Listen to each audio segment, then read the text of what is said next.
Hey folks, this video is going to be a visual aid on how to reel your film once you're either in a change bag or a change room. First things first, you want to make sure you have everything in your bag. Your tank, your roll of film, your reel, your scissors, and your film canister opener, okay? And once you do, you want to make sure they're arranged inside either the table in your change room or placed inside within that, change bag that we have, that we're going to use in class. You want to make sure all your items are arranged in a way that you're comfortable with, or that you at least know where they are. So, for example, I always like to put my reel with the horns, right? We talked about the horns. I am right-handed, and I just feel comfortable holding my film in my right hand and the reel in my left hand. So I always like to position, or at least to place my reel with the horns facing up and to the left. That way, when I pick it up, I can just flip it over and I know here's how I latch it on. So it's up to you, but just make sure the items are placed in a way that you are comfortable in handling. So, okay. Once you have that done, you are going to also safely remove your film from the canister. Now mine is already out of the canister. Obviously you're gonna have to use your can opener and then just pop that thing open and then push this guy out.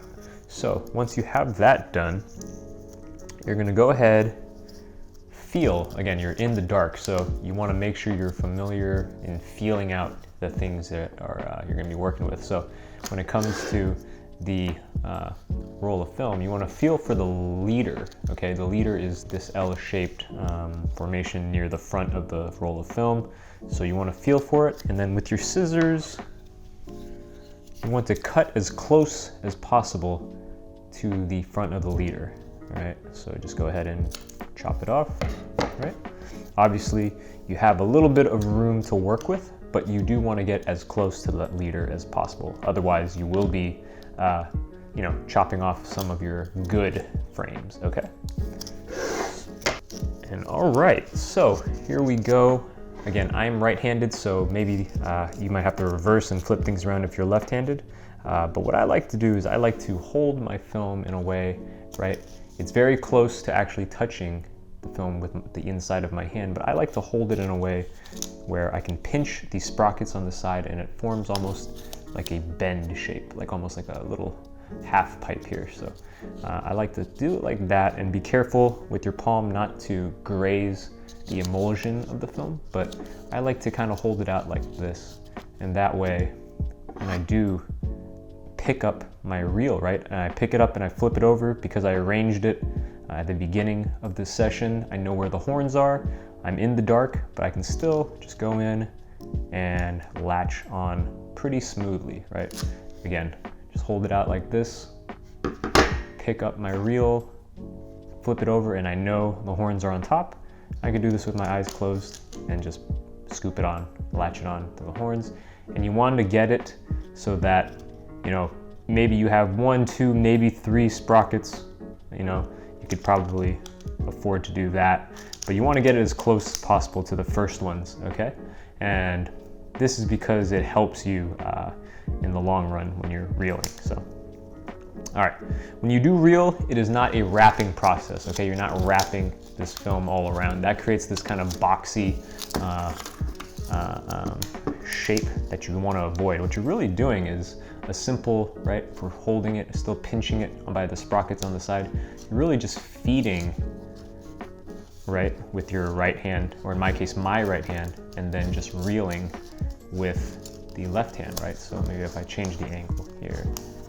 So really, it's not anything extreme, right? It's not wrapping again, right? You want to kind of have a lot of tension here and then kind of feed it in, okay? This is a little awkward trying to do this for camera, but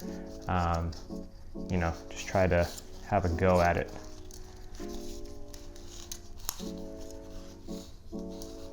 There you go. And again, it's not a wrapping motion. You want to avoid any boxy shapes.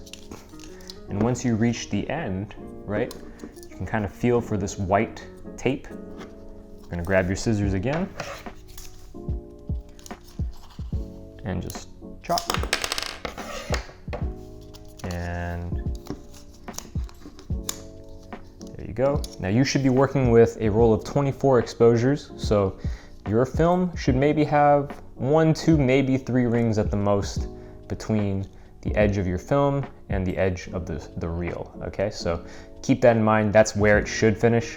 If you have something drastically more, you probably wrapped it too tight. Again, you're not trying to wrap, but it means you probably wrapped too tight. And if that's the case, you're gonna have a lot of developer unable to escape or drain out. So you want to make sure that you kind of achieved this amount of spacing, okay? So once that's done, you bring in your tank, pop that open, drop them in, close it tight, and there you go. If you're in a change room, you can turn on the lights. If you're using a change bag, you can now open it up and safely take out your film in its tank. All right, and there you have it. That is how to reel your film inside of a change bag.